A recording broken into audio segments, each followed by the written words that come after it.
છોટાઉદેપુર જિલ્લામાં રેતી માફિયાઓ બેફામ બન્યા છે અને અટકાવવાનું નામ પણ નથી લઈ રહ્યા।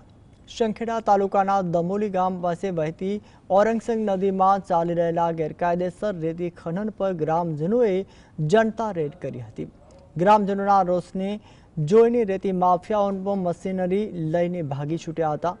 જો કે આ અંગે ખાણ ખનિજ વિભાગને જાણ કરવા છતાં કોઈ જ અધિકારી સ્થળ પર ન પહોંચતા ગ્રામજનો રોષે ભરાયા હતા અને નદીમાં જ ધરણા પર બેસી ગયા હતા।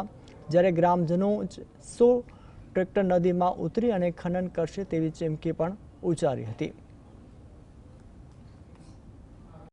સવારે અમે 7:30 વાગે સ્થળ પર આવી તપાસ કરી તો જે તે ભૂમાફિયાઓ હતા તે ભાઈ રેતી ચોરી કરતા હતા, તો અમે આવ્યા તો ભાગી ગયા લોડર ગાડીઓ લઈને।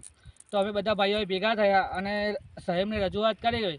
પહેલાં શરૂઆત સચિન સાહેબ કે સચિન સાહેબ કે ભાઈ આવીને આ પ્રોબ્લેમ છે તો તમે કે ભાઈ મેં રજા પર છું, તો નીલકંઠ ડિંડોડિયાનો સાહેબનો નંબર આપ્યો છે। એ ભાઈને એ સાહેબને બી અમે વારંવાર ફોન કરવા છતાં એ સાહેબ હજુ અત્યાર સુધી હાજર રહ્યા નથી। પછી અમે વિપુલ સોલંકી સાહેબને બી કોલ કર્યો છે પણ એમને બી કોઈ રિસ્પોન્સ આપ્યો